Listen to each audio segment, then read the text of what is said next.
الحمدللہ نحمده ونستعینه ونستغفره ونؤمن به ونتوکل علیہ ونعوذ باللہ من شرور انفسنا ومن سیئات اعمالنا من یهده اللہ فلا مضل له ومن یضللہ فلا ہادی له ونشهد ان لا الہ الا اللہ وحدہ لا شریک له ونشهد ان محمدا عبدہ ورسولہ اما بعد اللہم صلی علی محمد وعلی آل محمد وبارک وسلم۔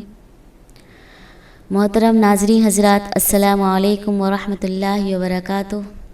اللہ تبارک و تعالیٰ کا احسان ہے کہ اللہ تبارک و تعالیٰ نے ہمیں یہ توفیق نصیب فرمائی کہ ہم اللہ رب العزت کے کلام کو سمجھیں اور اس پر عمل کریں۔ اللہ تبارک و تعالیٰ کا لاکھ لاکھ احسان ہے، مسلمان پیدا فرمایا، ایمان کی دولت سے نوازا۔ عزیز ناظرین حضرات، کلام پاک کا ہم پر حق ہے کہ ہم کلام پاک کو پڑھیں، سیکھیں، جانیں اور اس پر عمل کریں۔ پچھلے 6 روزوں میں ہم نے 6 پاروں کی تفسیر پڑھی اور اللہ تبارک و تعالیٰ کے احکامات اور منکرات کو جانا۔ معزز ناظرین حضرات، آج 7ویں پارے کا انشاءاللہ رب العزت ہم لوگ خلاصہ پڑھیں گے۔ پارے 7 میں اللہ تبارک و تعالیٰ نے کن چیزوں کا حکم دیا، کن چیزوں کا ذکر فرمایا، انشاءاللہ کوشش کریں گے کہ تمام چیزیں آپ کے سامنے رکھی جائیں۔ یہ پارہ سورہ مائدہ آیت نمبر 82 سے 120 تک اور سورہ انعام آیت نمبر 1 سے 110 پر مشتمل ہے۔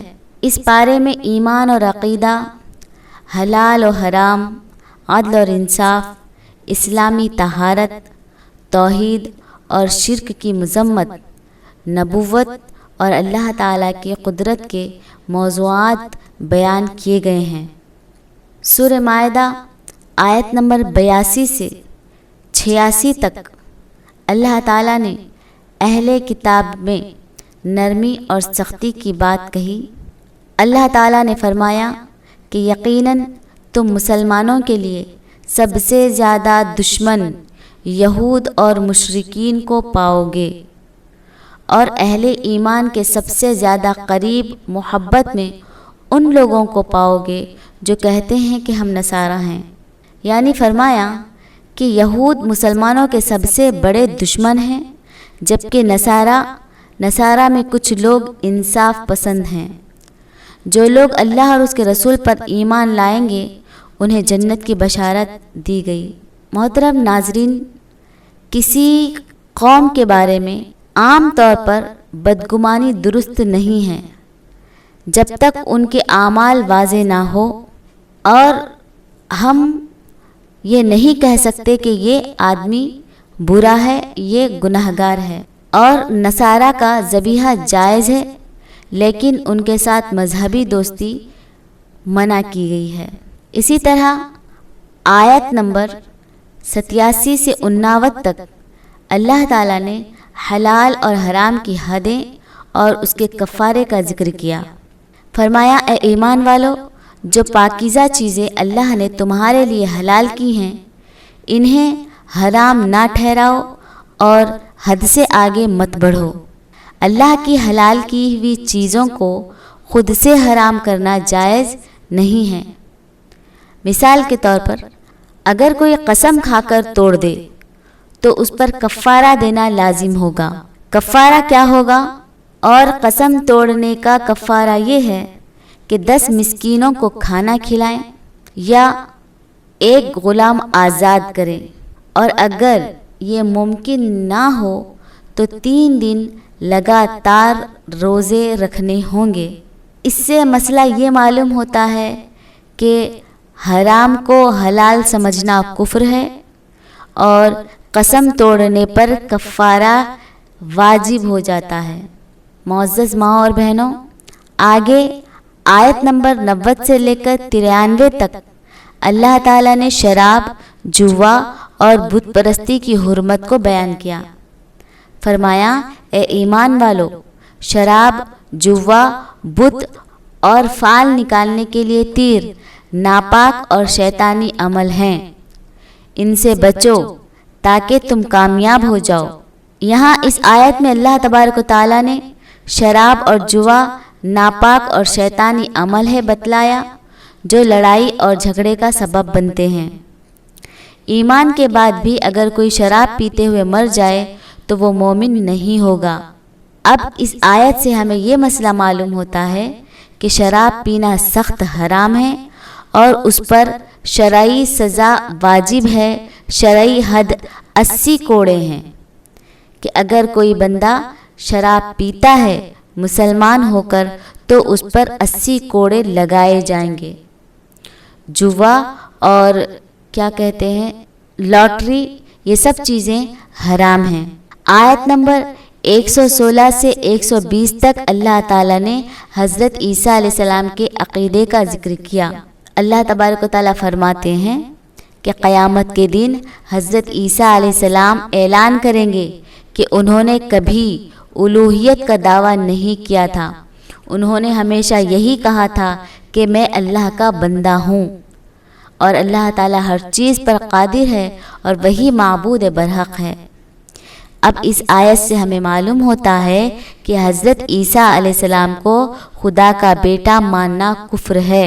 حضرت عیسیٰ علیہ السلام اللہ کے پیغمبر ہیں اور عیسیٰ علیہ السلام اللہ تعالیٰ کی وحدانیت کو بیان کرنے کے لیے اور امت کو سیدھی راہ دکھانے کے لیے آئے تھے، لیکن ان کی امت نے انہیں اللہ کا بیٹا بنا دیا اور تثلیث کے قائل ہو گئے۔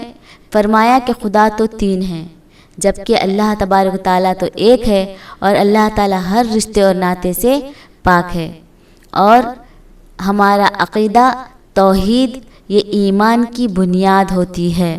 سورہ انعام میں آیت نمبر 1 سے لے کر 6 تک اللہ تعالیٰ کی نعمتیں اور کافروں کی ناشکری کے بارے میں بتایا گیا۔ اللہ تعالیٰ فرماتے ہیں سب تعریفیں اللہ کے لیے ہے جس نے آسمانوں اور زمین کو پیدا کیا اور اندھیروں اور روشنی کو بنایا۔ اللہ تعالیٰ کی تخلیق کی نشانیاں بیان کی گئی ہیں کہ اللہ رب العزت اتنے بڑے خالق و مالک ہیں کہ اللہ تعالیٰ نے اتنی بڑی بڑی مخلوق کو پیدا فرمایا۔ زمین اور آسمان کا خالق اللہ تبارک و تعالیٰ ہے، آسمانوں اور زمین کو پیدا کرنے والا اللہ تعالیٰ ہے، اندھیرا اور روشنی بنانے والا اللہ تبارک و تعالیٰ ہے۔ روشنی کو اندھیرے میں تبدیل کرنا، اندھیرے کو روشنی میں تبدیل کرنا، یہ اللہ رب العزت کی قدرت ہے۔ اللہ تعالیٰ کی تخلیق کی نشانیاں بیان کی گئی اور بتلایا گیا کہ یہ کافر، یہ کفار اللہ کی قدرت کا انکار کرتے ہیں۔ اس آیت سے ہمیں معلوم ہوتا ہے کہ اللہ تعالیٰ کی ذات اور اللہ تعالیٰ کی صفات پر ایمان لانا ہمارے لیے واجب ہے۔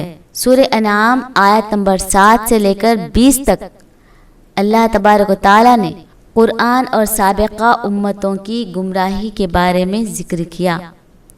اللہ تعالیٰ فرماتے ہیں اور اگر ہم فرشتوں کو ان کے پاس اتار دیتے اور مردے ان سے باتیں کرتے اور ہر چیز ان کے سامنے لا کر رکھتے تب بھی وہ ایمان نہ لاتے۔ سمجھ رہے ہیں؟ کفار یہ تمام معجزات دیکھ کر بھی ایمان نہیں لاتے۔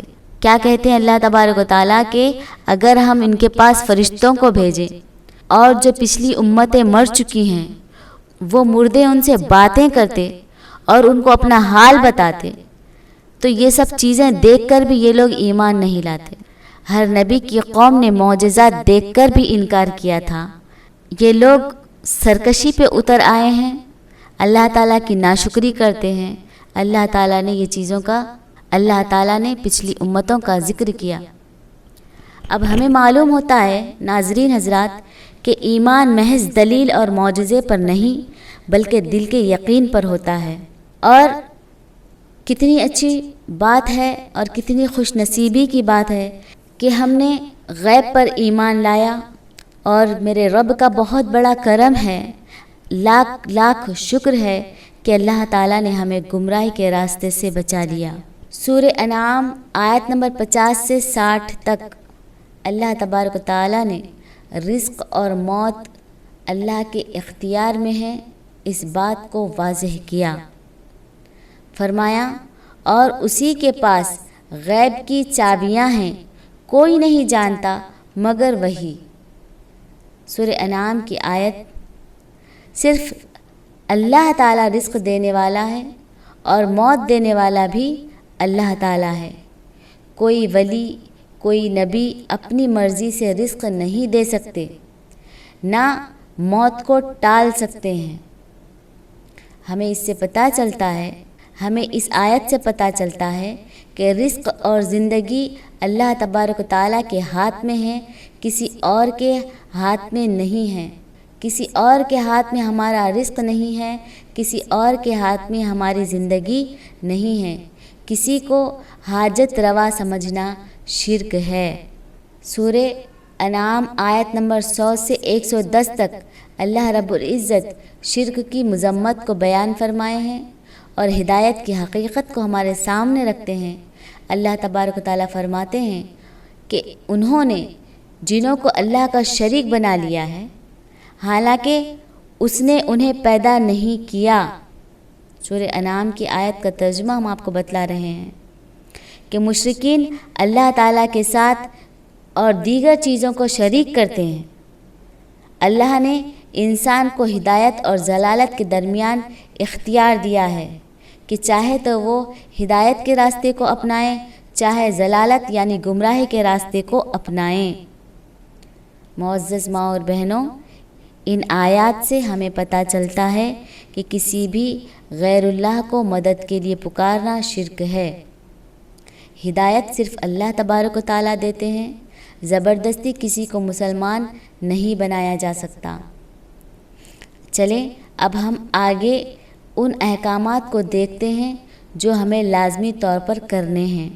اس بارے میں اللہ تبارک و تعالیٰ نے فرمایا کہ اگر کسی نے قسم لے کر توڑ دی، قسم توڑنے پر کفارہ دینا واجب ہے، اور حرام چیزوں کو حلال سمجھنا نہیں چاہیے، اور حرام چیزوں کو حلال ہرگز نہیں سمجھنا چاہیے۔ وضو، غسل اور طہارت کے احکام کی پابندی لازم ہے۔ اسی طرح عدل اور انصاف ہر حال میں ضروری ہے۔ اور منع کن چیزوں سے کیا گیا؟ شراب سے، جوا اور بت پرستی سے اور قرعہ اندازی سے منع کیا گیا ہے۔ اللہ تعالیٰ کے سوا کسی اور کو اپنی حاجت اور طلب کے لیے بلانا، اللہ تعالیٰ کے سوا کسی اور سے حاجت طلب کرنا شرک بتلایا۔ بغیر دلیل کے کسی کو کافر کہنا یا برا کہنا حرام قرار دیا۔ کسی بھی حلال چیز کو حرام سمجھنا گناہ قرار دیا۔ یہ پارہ بنیادی طور پر عقیدہ توحید، ایمان اور شرک کی مذمت کو بیان کرتا ہے، حلال اور حرام، عدل اور انصاف اور اللہ تعالیٰ کی قدرت کو بتلاتا ہے، اور مسائل میں وضو، طہارت اور شراب کی حرمت، اہل کتاب سے تعلقات، قسم توڑنے کا کفارہ اور کلالہ کے مسائل کو شامل کیا گیا ہے۔ اللہ تعالیٰ ہم کو اور آپ کو نیک توفیق نصیب فرمائے، اللہ تعالیٰ کے کلام پر عمل کرنے کی توفیق نصیب فرمائے، اللہ تعالیٰ ہم کو اور آپ کو اچھا رکھے، آمین ثم آمین، وآخر دعوانا ان الحمد للہ رب العالمین۔ السلام علیکم ورحمۃ اللہ وبرکاتہ۔